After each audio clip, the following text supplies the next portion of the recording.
Okay, how y'all doing today? I am your favorite rapper, the best film writer and director in St. Louis. Facts, award-winning published author, activist, journalist, actor, business owner, Lacey G. Soldier Turner.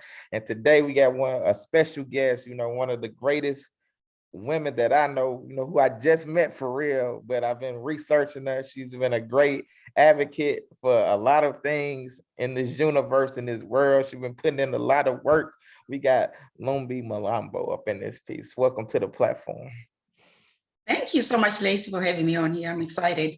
Thank you so much. You are most welcome. So the first question I want to get into, like, where were you born and raised, and how was your upbringing? Exciting. I was born in Zimbabwe. I grew up until I actually left Zimbabwe when I was still young, but I think my background and my upbringing in Zimbabwe really brings out who I am today. I grew up in Bulawayo, in the countryside. Actually, I grew up in a place called Kwatemba. Then I went to school in a boarding school, which was also in the countryside, and that was Matopo Secondary School. And then after that, I moved to the US. So, but I've lived here in the US most of my life. I just still carry my traits, a lot of my traits that say I'm African, because I love being African. I love who I am. And what was the other question? How was your upbringing? Yeah, that's it. So my upbringing was very wonderful in that I grew up with parents who loved people, and they loved all of us. There were 11 of us children, born to an orphan father who never went to school, and my mother who was a school teacher. So, but my upbringing was really wonderful in that I was the last, because I'm the last one in the family. So I was a spoiled child according to my siblings. Spoiled. I don't think so, but that's what they tell me. So I guess I have to believe that. But I'm very happy with how we're raised. Our parents were very strict Christians who wanted us to grow up in church. A lot of things we didn't do. There's a lot of things that I really didn't do when I was young, that a lot of kids do today that I was never exposed to, because my parents would not allow that. Because I grew up in church, like I said, I was just going to church all the time. So you had some strict parents, huh? Yes. So if you had to choose, I know you've been to both places, would you choose Zimbabwe or the United States? I've lived most of my life here in the US. I love it here in the US. I really, really do. A lot of things, there's lots of opportunities that I wouldn't otherwise have in Zimbabwe. Opportunities in Zimbabwe are very limited, and I'm aware of that. And I'm aware that I can create those opportunities myself. And I try to do that with what I do now, being a philanthropist. I try to create those opportunities for other people so that they won't have to leave the country and go somewhere else. They can actually create a life in Zimbabwe. But I still do think that the US as a land of opportunity is a great place. It's just that home is where the heart is all the time. We hear that all the time. Regardless of how long I've been here, I still miss home, and I still think about home, because it is home to me, no matter what. So, yeah. Okay. So I want to talk about something that's close to your heart. What made you become an advocate for clean water? Actually, it's something that I stumbled upon. I was never an advocate for water, nor was I a philanthropist at all. Okay. I just stumbled upon it when I was working on a project that my father had passed away, and he left this project undone, and he had asked us to go finish it. And I thought that was a small project, because my father was not educated, and I kind of thought, well, how big can it be? It's got to be something small. Little did I know it was humongous, and I was just like so frightened when I got there. And when I got there, because it was a clinic that was supposed to be refurbished, and I thought it was just going to be something 1 day, 2 days, I'm done. So when I got there, they felt sorry for me. They were like, "Oh my gosh, are you the daughter of the old man?" They called him the old man. They didn't know my father had a child this young. I mean, I'm not young, but they kept saying, you mean the old man and a child this young, a daughter? How come we don't know about this daughter? I'm like, well, I'm the last of the 11 children. So I am the last born to this old man, my father, you know. So they decided, well, okay, well, how about you just give us clean water and leave us alone? And I'm like, oh, sure, I'll give you clean water, right? Because I thought even clean water was gonna be so easy. I was just gonna go back and just get clean water and just give it to them. 1 or 2 days, I'm done. And little did I know that it actually takes a lot of effort to do all that. So that's when I actually got more involved into water and understanding more about water and how to provide it and all the stuff. I didn't know that the impact was that huge, and that water was a lack for a lot of people. It's just something that I just got stuck with.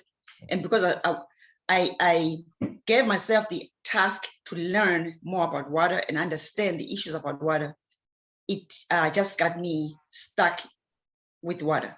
So I can't leave it now. I'm just like deep in it. I'm just, you know. Yeah, that's why they had a big water problem in Flint, Michigan too. So yeah, so I feel you on that. So what did the name JBDolo come from? You know, I know you got your nonprofit with that. So can you give me some backstory on that? It came from my father. My father's name was JBDolo. Okay. So because he's really the one that started this whole thing in me to be a philanthropist. And I thought, well, if I'm going to help this community with water, this clinic with water, I might as well start a nonprofit and name it JBDolo after my father, so that it served as a constant reminder of who I am, why I'm doing this project.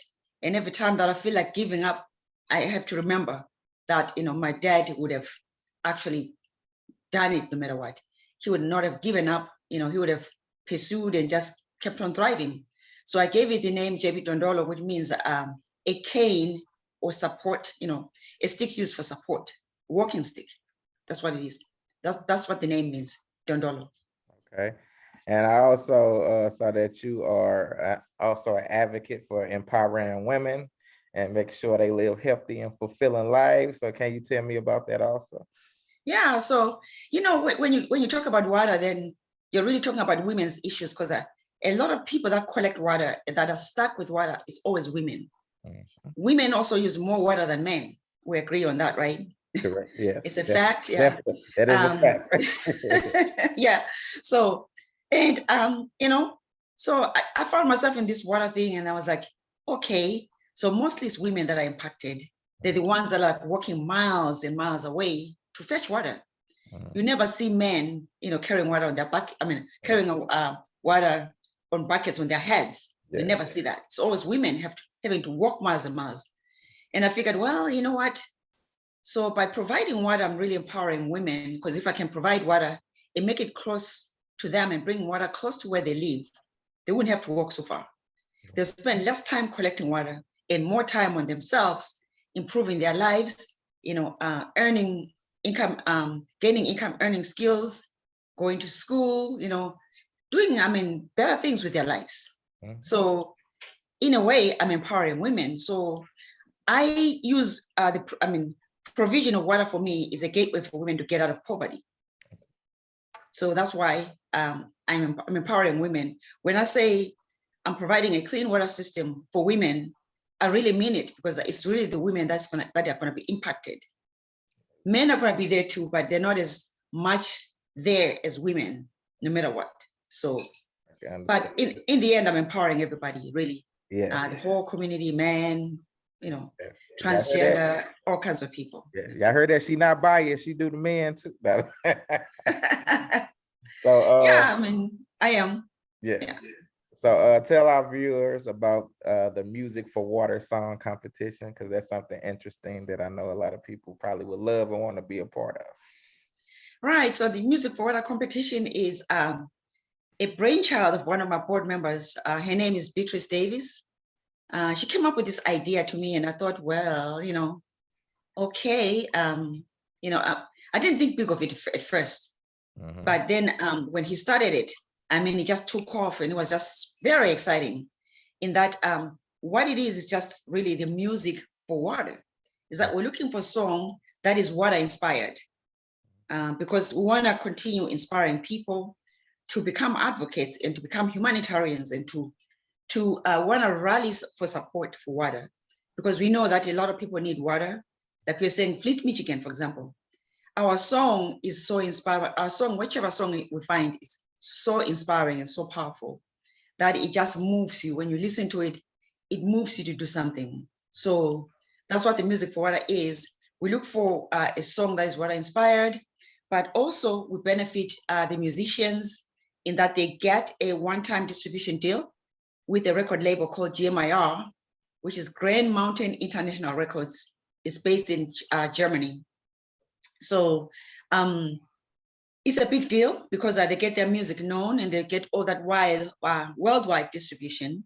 And while their song is also being used as a theme song, the first prize winner gets that we get to use their song as a theme song for JBDolo, meaning that on our video platforms or whatever we do, on social media or events, you hear that song play all the time for at least 1 year or even more than that. So, so to submit a song is free. People just enter, it's free.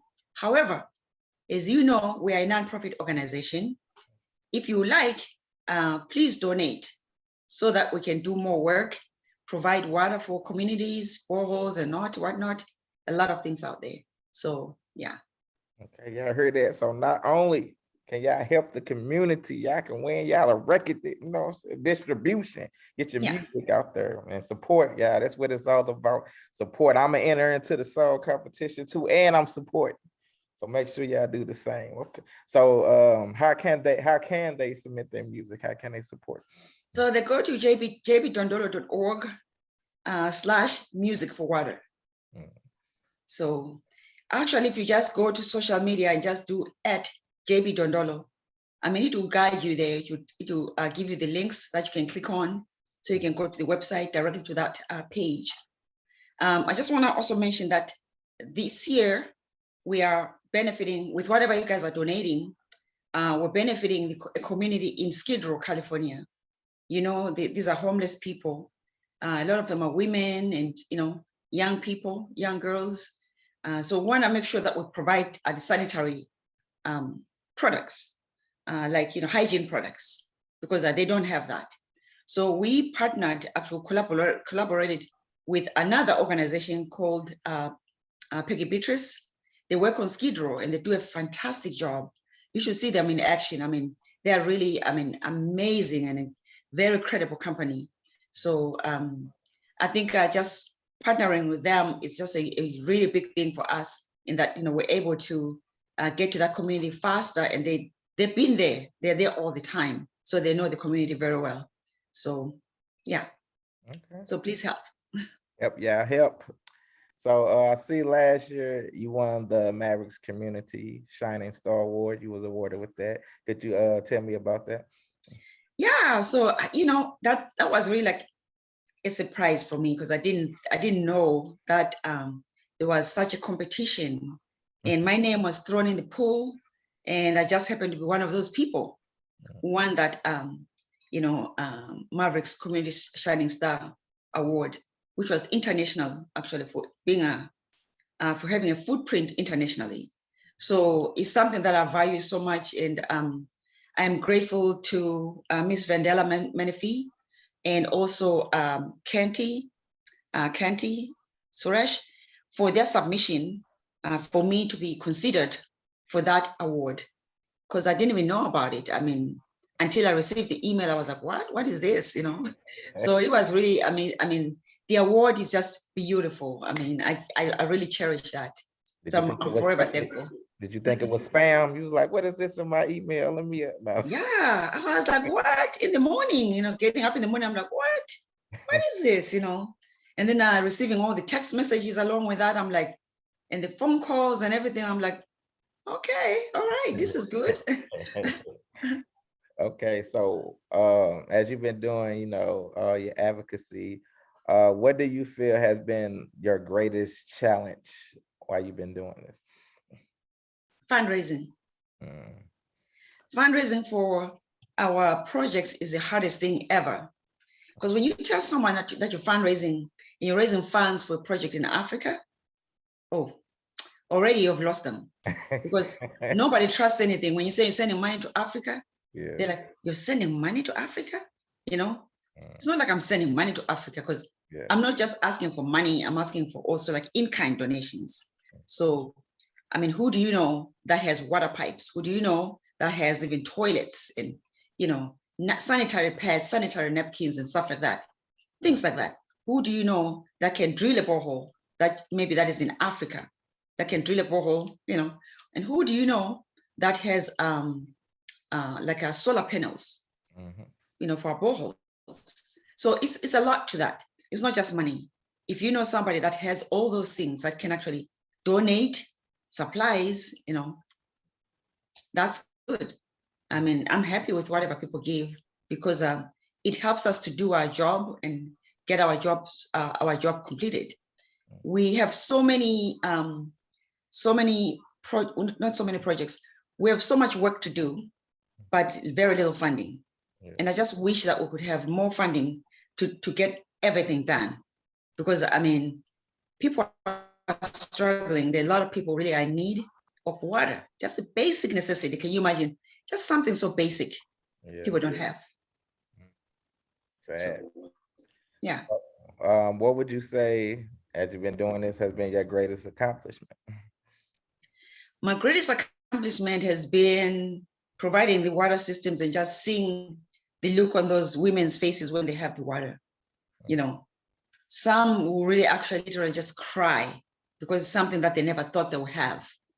It's like a gift from God. It's like Christmas. It's a Christmas present for them, because they really would dance and be so happy just to have water.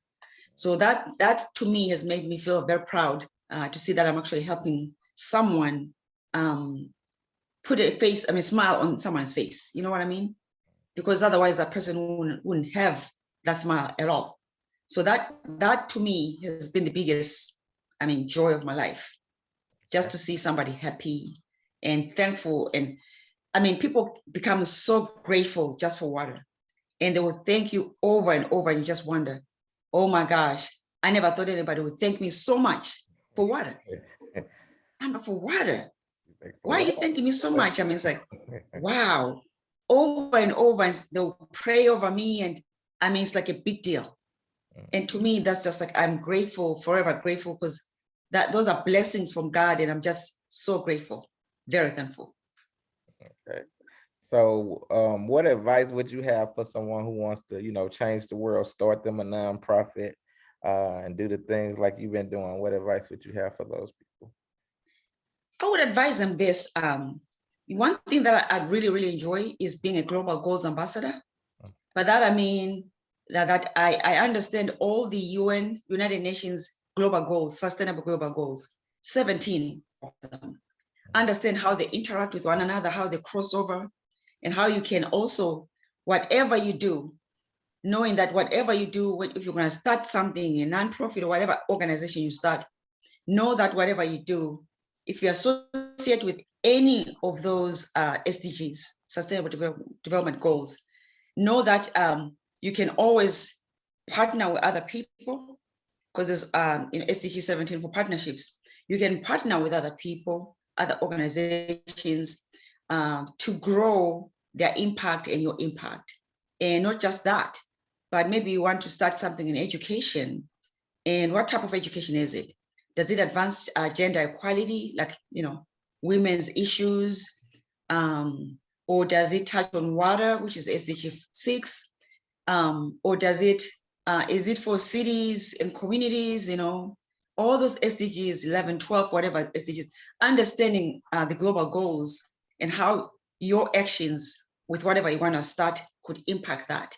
I think when you start from there, understanding from that, and then what you start would actually develop and mushroom to something bigger, because you have a better understanding as to how you're going to go about it, and how you're going to start your business, and how you're going to connect with other people, to grow your business and grow their businesses, because you all are doing one thing, making this world a better place to live.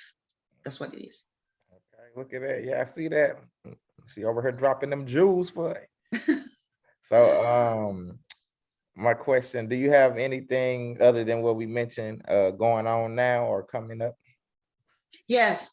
Oh yeah, I do. Oh my gosh, I have a book. If you don't mind, I'll get my book so you can see what it looks like. I would like to show it to you. Okay. If you just give me a second, let me just Go grab ahead. my book because I want everybody to see this. Okay.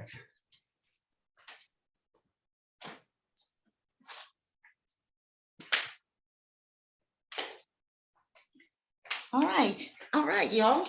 Okay. So I have this book. I don't know if you can see it very well. Yep, we can see it. It says My Africa, My Identity. It just came out. I'm a co-author. I didn't write it by myself. It's a beautiful book. You know, I love it so much. I'm in here. So I'm going to be having a book signing very soon. If you are in Dallas, Texas, or something like that, then I'm inviting you to come to my book signing. It's going to benefit a project that I have in Africa. It's so beautiful, so beautiful. I like it.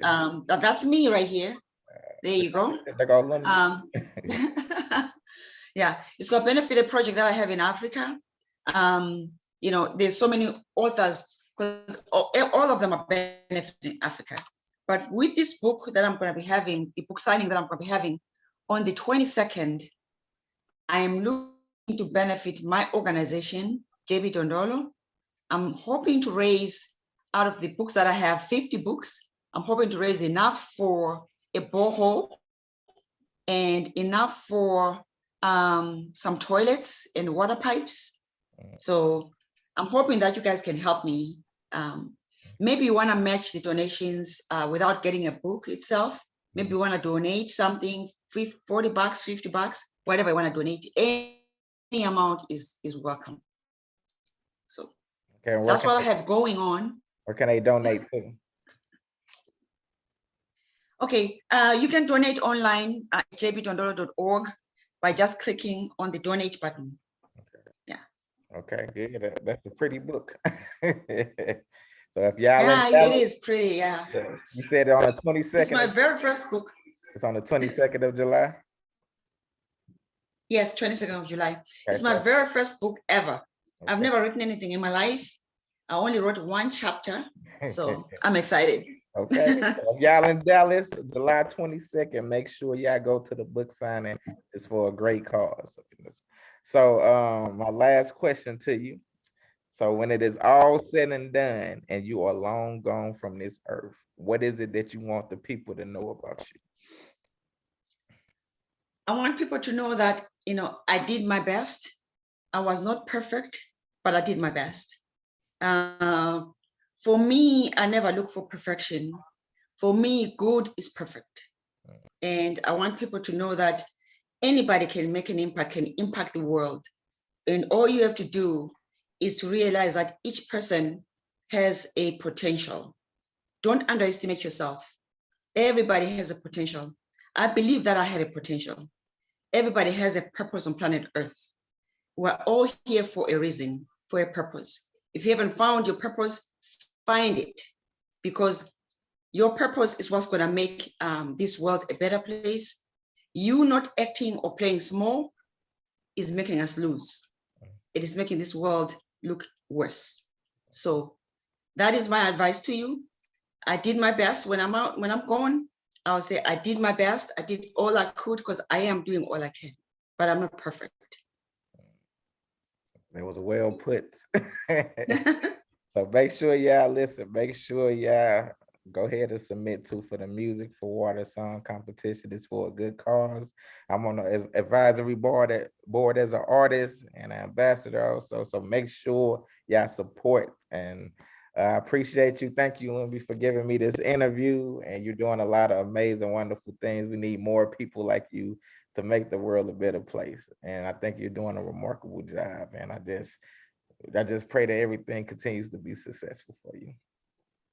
Well, I want to thank you for being an ambassador for Music for Water and just for JBDolo in general, and for being on the board as an advisor. I really am grateful to have you on the board, and I look forward to working with you and doing more work out there.